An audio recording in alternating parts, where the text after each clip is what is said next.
क्या आपने कभी सोचा है, मनुष्य जन्म लेते ही अपने साथ केवल सांसें लेकर नहीं आता। उसके ऊपर कुछ ऐसे आरण भी होते हैं जिन्हें चुकाए बिना जीवन कितना भी सफल क्यों न दिखाई दे, अंदर से अधूरा रह सकता है। कहा जाता है कि हर मनुष्य पर 3 बड़े रण होते हैं, देव रण, आर्षि रण और पितृ रण। लेकिन सबसे बड़ा सवाल यह है, क्या आपने इन तीनों रणों को चुकाया है? अगर नहीं, तो इनका अर्थ क्या है? क्या केवल पूजा पाठ करने से ये ऋण समाप्त हो जाते हैं? क्या माता पिता की सेवा ही पितृ ऋण चुकाने के लिए पर्याप्त है? क्या मंदिर में जाकर दीपक जलाना ही देव ऋण है? और क्या धार्मिक पुस्तकें पढ़ लेना ही आर्षि ऋण से मुक्ति दिला देता है? आज की कथा में यही रहस्य समझेंगे। क्योंकि संभव है आप पूरी जिंदगी इन आरणों को चुकाने की कोशिश करते रहें, लेकिन उनका वास्तविक अर्थ ही न समझ पाएं। मिथिला के राजमहल में एक दिन राजा जनक गहरे चिंतन में बैठे थे।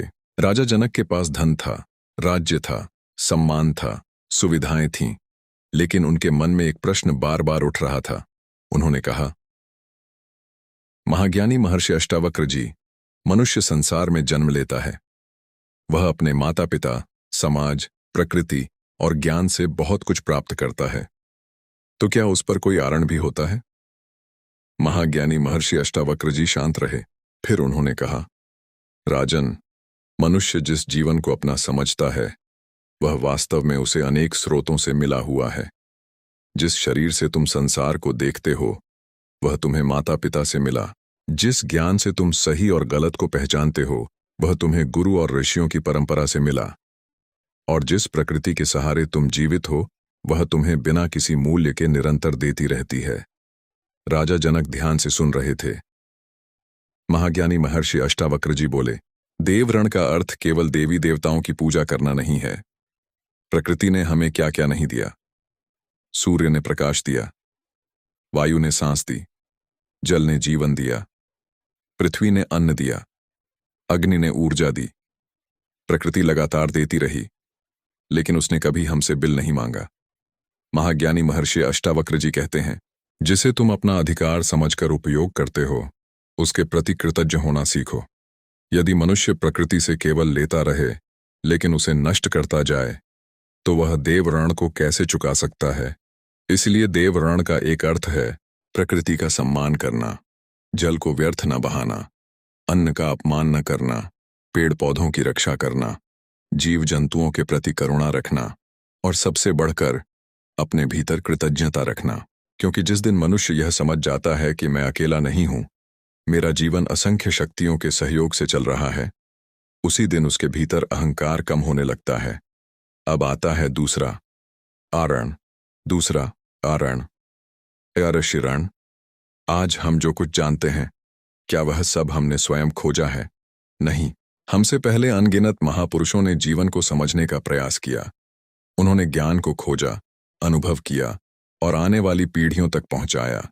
वेदों की परंपरा हो, उपनिषदों का चिंतन हो, योग हो, ध्यान हो, आत्मज्ञान हो, इन सब के पीछे अनगिनत ज्ञानी पुरुषों का तप और अनुभव है। इसीलिए आर्षि आरण का अर्थ है ज्ञान को केवल अपने तक सीमित न रखना। आपने कुछ अच्छा सीखा है तो उसे आगे बांटिए।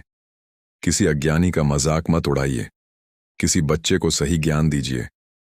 किसी भटके हुए व्यक्ति को सही दिशा दिखाइए और स्वयं भी सत्य को जानने का प्रयास कीजिए। क्योंकि केवल धार्मिक बातें सुन लेना आर्षि ऋण चुकाना नहीं है। ज्ञान को जीवन में उतारना ही ज्ञान का सम्मान है। राजा जनक ने पूछा, लेकिन महाज्ञानी, यदि कोई व्यक्ति बहुत ज्ञान पढ़ता है और दूसरों को भी बताता है, फिर भी उसके भीतर अहंकार बना रहता है तो? महाज्ञानी महर्षि अष्टावक्र जी मुस्कुराए। उन्होंने कहा, राजन, ज्ञान यदि अहंकार बढ़ा दे तो वह अब भी ज्ञान नहीं बना, वह केवल सूचना है। यह बात बहुत गहरी थी, क्योंकि आज मनुष्य के पास जानकारी बहुत है लेकिन आत्मज्ञान कम है। वह दूसरों को धर्म समझाता है लेकिन स्वयं क्रोध में जलता है। वह दूसरों को सत्य का उपदेश देता है लेकिन स्वयं झूठ बोलता है। वह दूसरों को अहंकार छोड़ने की बात करता है लेकिन स्वयं प्रशंसा का भूखा रहता है। ऐसे में आर्षि ऋण कैसे चुकाया जाएगा? अपने जीवन को ज्ञान के अनुसार बदलकर। अब तीसरा ऋण सबसे भावुक है। तीसरा ऋण पितृ ऋण। जिस शरीर से आप आज संसार में चल रहे हैं, उस शरीर के पीछे आपके माता पिता का योगदान है। उन्होंने आपको केवल जन्म नहीं दिया, आपके बचपन में आपकी जरूरतों का ध्यान रखा, आपके गिरने पर उठाया, आपके रोने पर सांत्वना दी, आपके लिए अपने सुखों का त्याग किया।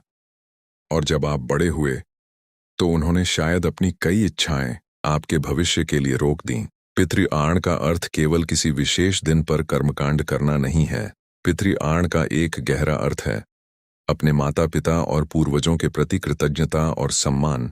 यदि माता पिता जीवित हैं तो उनकी सेवा कीजिए, उनसे प्रेम से बात कीजिए, उनकी वृद्धावस्था को बोझ मत समझिए। और यदि वे इस संसार में नहीं हैं तो उनके प्रति कृतज्ञ रहिए, उनके अच्छे संस्कारों को अपने जीवन में आगे बढ़ाइए, क्योंकि पूर्वजों का सम्मान केवल शब्दों से नहीं, चरित्र से भी किया जाता है। राजा जनक कुछ देर मौन रहे, फिर उन्होंने पूछा, महाज्ञानी महर्षि, क्या इन तीनों आरणों को चुकाने के बाद मनुष्य मुक्त हो जाता है? महाज्ञानी महर्षि अष्टावक्र जी ने कहा, राजन, आरण चुकाने का उद्देश्य केवल किसी बंधन से मुक्त होना नहीं है। इसका उद्देश्य मनुष्य को कृतज्ञ बनाना है। जिसके भीतर कृतज्ञता है वह प्रकृति का शोषण नहीं करेगा, वह ज्ञान का अपमान नहीं करेगा, वह अपने माता पिता को बोझ नहीं समझेगा, और सबसे महत्वपूर्ण, वह अपने जीवन को केवल मैंने क्या पाया से नहीं देखेगा। वह पूछेगा, मुझे इतना मिला है, अब मैं संसार को क्या दे रहा हूं? यही प्रश्न जीवन बदल सकता है। आज रात जब आप अकेले बैठें तो अपने आप से 3 प्रश्न पूछिए। पहला, मैं प्रकृति से कितना ले रहा हूं और उसके लिए क्या कर रहा हूं? दूसरा, मुझे जो ज्ञान मिला उसे मैं किसके जीवन में प्रकाश बना रहा हूं? तीसरा, मेरे माता पिता और पूर्वजों ने मुझे जो दिया उसके प्रति मेरे जीवन में कितनी कृतज्ञता है?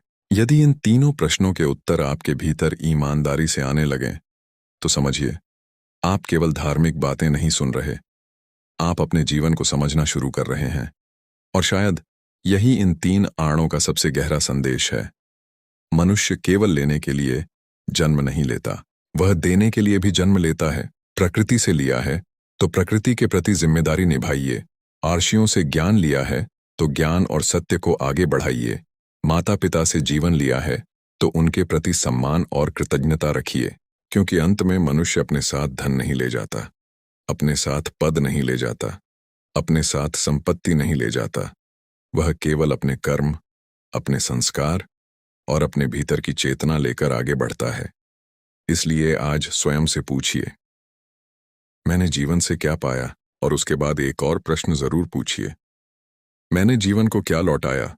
शायद इसी दूसरे प्रश्न में एक सच्चे और सार्थक जीवन का रहस्य छिपा हुआ है। महाज्ञानी महर्षि अष्टावक्र जी का संदेश यही है, जिस जीवन को तुम अपना कहते हो उसमें असंख्य लोगों, शक्तियों और प्रकृति का योगदान है। इसलिए अहंकार मत पालो, कृतज्ञ बनो, सेवा करो, ज्ञान बांटो और अपने जीवन को ऐसा बनाओ कि तुम्हारे जाने के बाद भी तुम्हारे कर्म किसी के जीवन में प्रकाश देते रहें। कि इंसान अपनी पूरी जिंदगी दूसरों के लिए जीता रहे, फिर भी उसके जीवन में एक ऐसा आण बाकी रह सकता है जिसका उसे पता तक नहीं चलता। वह अपने माता पिता के लिए जीता है, परिवार के लिए मेहनत करता है, बच्चों का भविष्य बनाता है, समाज में अपनी पहचान बनाता है, धर्म कर्म करता है, लोगों की मदद करता है। लेकिन एक दिन जब वह बिल्कुल अकेला बैठता है तो उसके भीतर से एक सवाल उठता है, मैंने सबके लिए इतना किया, लेकिन मैंने अपने लिए क्या किया? और ध्यान रखिए, यह प्रश्न स्वार्थ का नहीं है, यह प्रश्न आत्म पहचान का है। इसी प्रश्न ने एक दिन राजा जनक को भी भीतर तक हिला दिया था। मिथिला के राजमहल में उस दिन रात बहुत शांत थी। राज्य के सारे काम समाप्त हो चुके थे। राजमहल के गलियारों में दीपक जल रहे थे, सेवक अपने अपने स्थान पर जा चुके थे। लेकिन राजा जनक की आंखों में नींद नहीं थी। वह अकेले अपने कक्ष में बैठे थे। उनके सामने उनका मुकुट रखा था। उन्होंने उस मुकुट को देखा, फिर अपने हाथों को देखा और मन ही मन सोचने लगे, मैं राजा हूं, लेकिन राजा बनने से पहले मैं कौन था? जब यह मुकुट मेरे सिर पर नहीं था तब मेरा अस्तित्व क्या था? और जिस दिन यह मुकुट मेरे सिर पर नहीं रहेगा तब मैं कौन रहूंगा? इन्हीं विचारों के बीच महाज्ञानी महर्षि अष्टावक्र जी वहां पहुंचे। जनक ने उन्हें प्रणाम किया। अष्टावक्र जी ने पूछा, राजन, आज तुम्हारे मन में कौन सा प्रश्न जाग रहा है? जनक बोले, इयो महाज्ञानी महर्षि अष्टावक्र जी, मैंने 3 आरणों के विषय में सुना है, लेकिन आज मुझे लगता है कि उन आरणों को समझने से पहले मुझे यह समझना होगा कि रानी कौन है। अष्टावक्र जी ने कहा, बहुत अच्छा प्रश्न। जनक बोले, यदि मैं कहता हूं कि यह मेरा शरीर है, तो शरीर तो जन्म से पहले मेरा नहीं था। यदि मैं कहता हूं कि यह मेरा धन है, तो धन भी मेरे आने से पहले संसार में था। यदि मैं कहता हूं कि यह मेरा परिवार है, तो वे भी अपनी स्वतंत्र चेतना वाले प्राणी हैं। फिर वास्तव में मेरा क्या है? महाज्ञानी महर्षि अष्टावक्र जी मुस्कुराए। उन्होंने कहा, राजन, जब तक मनुष्य मेरा को समझ नहीं लेता, तब तक आरण को भी पूरी तरह नहीं समझ सकता। जनक ने पूछा, तो मुझे क्या समझना चाहिए? अष्टावक्र जी बोले, जिसे तुम अपना कहते हो, उसे कुछ समय के लिए अपने पास आया हुआ समझो। शरीर आया है, संबंध आए हैं, धन आया है, सत्ता आई है, सम्मान आया है, ज्ञान आया है, और एक दिन इन सब का रूप बदल जाएगा। लेकिन मनुष्य इन अस्थायी चीजों को स्थायी मानकर बैठ जाता है। यहीं से उसके भीतर भय पैदा होता है। राजा जनक ने पूछा, क्या इसलिए मनुष्य हमेशा खोने से डरता रहता है? हाँ, अष्टावक्र जी बोले, जिसे तुम अपना समझते हो, उसके खोने का डर रहता है। जिसे तुम उपयोग के लिए मिला हुआ समझते हो, उसके बदलने पर मन इतना नहीं टूटता। जनक कुछ देर मौन रहे, फिर बोले, लेकिन परिवार से प्रेम करना तो आवश्यक है। अष्टावक्र जी बोले, प्रेम करो, लेकिन प्रेम और अधिकार में अंतर समझो। माता अपने बच्चे से प्रेम करती है, लेकिन यदि वह बच्चे को अपनी संपत्ति समझने लगे, तो प्रेम धीरे धीरे अधिकार में बदल सकता है।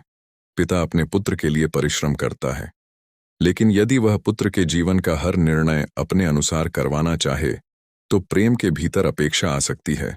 पति पत्नी एक दूसरे का साथ देते हैं, लेकिन यदि दोनों एक दूसरे को अपने सुख का एकमात्र साधन मान लें, तो प्रेम के साथ भय भी जन्म ले सकता है। जनक ने पूछा, तो सच्चा प्रेम क्या है?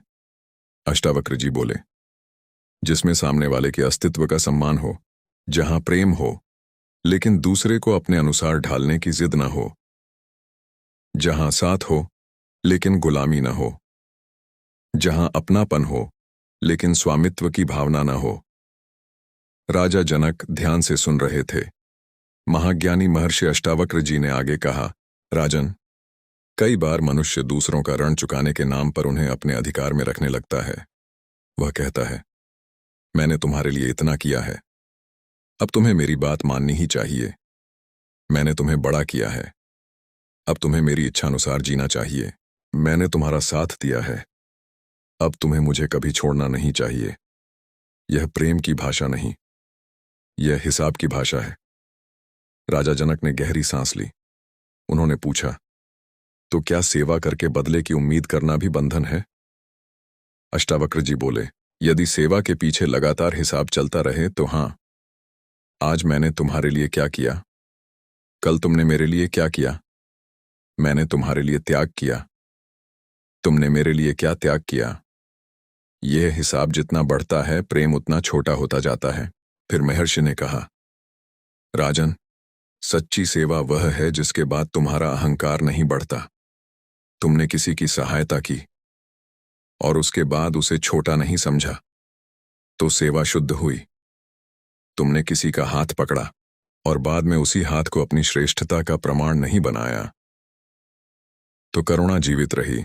जनक ने पूछा, लेकिन मनुष्य को अपने किए अच्छे कामों की खुशी तो होती है। अष्टावक्र जी बोले, खुशी हो सकती है, लेकिन उस खुशी को अहंकार मत बनाओ। अच्छा कर्म करो, उससे प्रसन्न हो, फिर आगे बढ़ जाओ। हर दिन अपने पुराने पुण्यों की गिनती करते रहोगे तो वर्तमान जीवन भी उसी हिसाब में फंस जाएगा।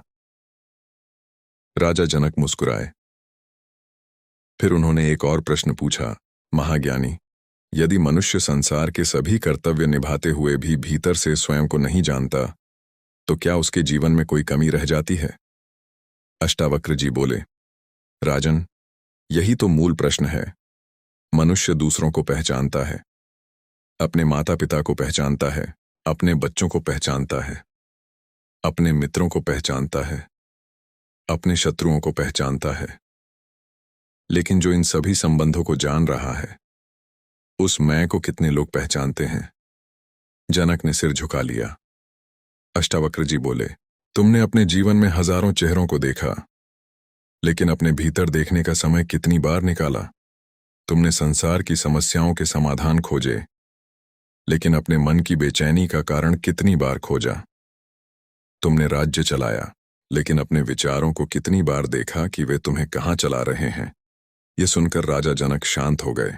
महाज्ञानी महर्षि अष्टावक्र जी ने कहा, मनुष्य बाहर की दुनिया को जीतने में इतना व्यस्त हो जाता है कि भीतर के संसार से अनजान रह जाता है, और यही अज्ञान उसे बार बार दुख की ओर ले जाता है। जनक ने पूछा, अपने भीतर देखने का पहला कदम क्या है? अष्टावक्र जी बोले, जब भी मन में कोई तीव्र भावना उठे, तुरंत उसके अनुसार मत चलो, उसे देखो। क्रोध आए तो देखो, क्रोध किस बात पर है।